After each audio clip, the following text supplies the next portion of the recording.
국민연금을 어떻게 최대한 활용할 것인가. 보험료의 8배를 받습니다. 117만 원의 연금을 받는데 169만 원, 88년부터 99년까지의 수익 조건이 다시 회복됩니다.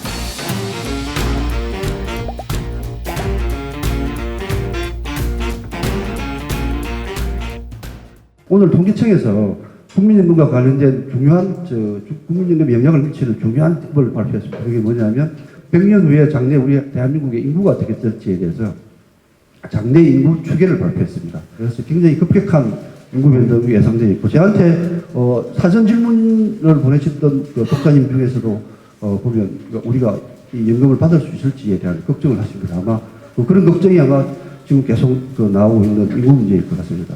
노후준비에 대한 많이 말씀드렸죠. 네 가지를 해야 되는데 그 중에서 가장 부족한 부분이 적정소득입니다. 이 소득 분야의 핵심이 국민연금입니다. 여러분께서 지금 국민연금을 받으시는 분도 있을 테고 그 다음에 국민연금을 받으려고 지금 앞두고 있는 분도 계실 겁니다. 비슷한 조건으로 맞춰서 비교하면 우리는 국민연금은 50만 원이고 공무원연금은 235만 원이니까 굉장히 차이가 많이 나죠. 그래서 국민연금 하나만으로 이렇게 노후 준비를 하기에는 굉장히 아쉬운 부분이 많습니다. 그래서 그 국민연금은 인구가 계속 줄고 있기 때문에 출산율이 줄고 있기 때문에 계속 국민연금의 노후에 받는 국민연금의 받는 비율을 점점 낮추고 있습니다. 그래서 국민연금이 지속 가능하도록 제도를 계속 바꾸고 있습니다.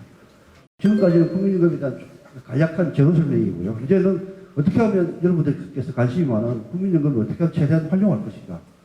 보시면 국민연금은 이렇게 굉장히 높은 수익률을 살아갑니다. 이렇게 30만 원에서 468만 원까지 이게 보험료를 매기는 소득 기준이 딱 정해져 있습니다. 정해져 있는데 제일 낮은 구간에 자기가 20년 가입하면요, 자기가 낸 보험료의 8배를 받습니다. 이렇게 주는 금융상품이 없습니다. 그 다음에 제일 높은 구간에도 1.4배를 줍니다. 그래서 국민연금이 낸 것보다 많이 주기 때문에 재정이 고갈된다는 얘기가 나오는 것 어찌 보면 당연한 일일 수도 있습니다. 금융회사의 연금은 한번 정해지면 거의 그 상태로 계속 평생 가는 경우가 많습니다. 그런데 국민연금은 매년 소비자 물가 상승률만큼 올려줍니다. 그러니까 그게 화폐 가치가 떨어지면서 국민연금의 가치가 떨어지지 않도록 이렇게 계속 조정을 해주고 있고요. 그 다음에 그보다 더 중요한 거는 제가 90년에 입사해가지고 90년에 그 당시에 제가 월급을 한 300만 원 받았으면 그 300만, 지금 퇴직할 경우에 그 300만 원으로 계산하는 게 아니고 재평가, 현재 돈으로 다시 환산을 해가지고요. 이분의 예인데 재평가를 안 하면 이분은 117만 원의 연금을 받는데 계속 그 이후에 이어진 소득을 재평가할 경우에 이분은 연금이 169만 원. 그 다음에 국민연금에 또 부양가족이 있으면 부양가족 연금을 줍니다. 그렇게 금액은 많지 않습니다. 배우자가 있거나 아니면 미성년 자녀가 있으면 그만큼 연금에서 한 해에 한 20여만 원 정도 더 줍니다. 그리고 그 다음에 국민연금에 가입을 하고 있거나 아니면 국민연금을 받고 있는 도중에 다치면 장애연금을 받습니다. 그 다음에 숨지면 그 다음에 가족들 유족연금을 받습니다. 물론 금액은 공무원연금에 비해서 조금 요건을 조금 다르긴 좀 불리하긴 한데요. 두 부부가 나란히 국민연금을 받다가 한 분이 돌아가신 부분한테 유족연금이 발생합니다.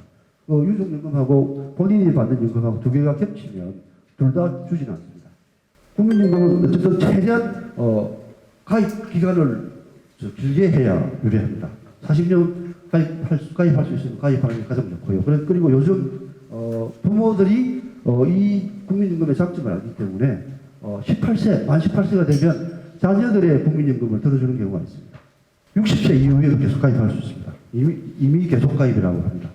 60세 이후에 가입하려면 자기가 그동안 59세까지 내던 연금의 100%를 자기가 내야 됩니다. 왜냐하면 법적 의무사항이 아니기 때문에 법적 의무사항은 59세까지만 되고요. 60세부터는 자기가 가입을 안 해도 됩니다. 근데 안 해도 되는 거를 직원이 가입하니까 회사에서 그 보험료의 절반을 내줄 의무가 없습니다. 그래서 100% 보험료를 자기가 다 내고 이미 계속 가입할 수 있고, 그 다음에 직장이 아니다 하더라도 국민연금은 10년을 가입해야만 연금이 오후에 나옵니다. 10년 가입을 못 채웠으면 만 60세 이후에도 계속 가입할 수 있고요. 집에서 그냥 주부로 일을 하는 남자나 여자이다. 그러면 국민연금을 안 해도 됩니다. 근데 그런 분도 임의로 가입할 수 있습니다. 월 보험료를 199만 원 이상 되는 그 조건이 있긴 합니다. 그 다음에 더 중요한 게 뭐냐면 혹시 여기 계신 분들 중에서 1999년에 외환위기가 왔을 때 그 당시 그 사정이 다 어려우니까 그동안 그 전에 냈던 보험료를 갖다가 찾아가게 했습니다. 근데 그 일시금으로 찾아간 그 보험료를 지금 반납할 수 있습니다. 다시 낼 수 있습니다. 88년부터 99년까지의 그때가 제일 국민연금의 수익이 제일 높을 때입니다.